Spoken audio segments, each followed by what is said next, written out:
Hello everyone, it's me again, your favorite keto nurse. Today we're talking exercise. Oh, I know I said a bad word, right? Exercise. Who wants to exercise? Nobody likes exercising. Everybody likes the way they feel after they exercise. So let's talk about exercise and ketosis. Back in one of my earlier videos called What is Ketosis, we used the analogy to explain how ketones are emitted by using an automobile. So I explained to you that an engine in an automobile breaks down gas when we accelerate and emits ketones, or a byproduct or a waste product or an exhaust, out the tailpipe. And that's what happens internally when fat is broken down. So I'd like to go back to you again with that analogy of a vehicle and to kind of explain to you how exercise can increase your ketones or your fat burn. So if we were to slam on the gas, right, we're going to move faster and we're going to get a lot more exhaust out of our tailpipe. We will also get less miles per gallon, right? The engine will be roaring and using things more efficiently.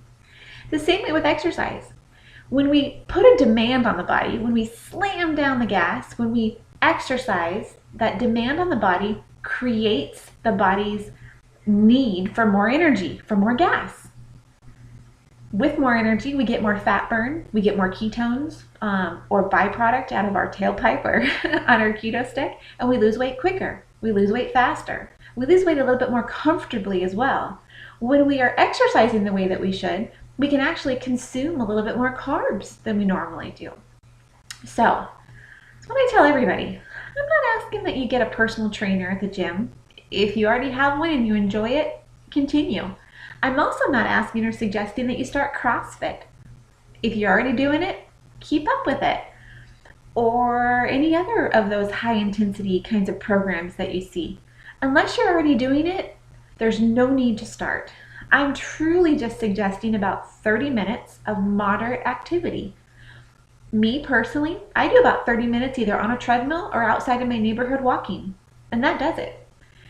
After time, your body will acclimate to the amount of exercise that you're doing, and you will need to change it a little bit. Just like anything, if your body's always used to walking a mile, it just gets used to it and you're going to have to push it to something different. So I usually switch my exercise routine up a little bit with maybe 20 minutes of an intensity, kind of a cardiovascular yoga DVD that I have at home.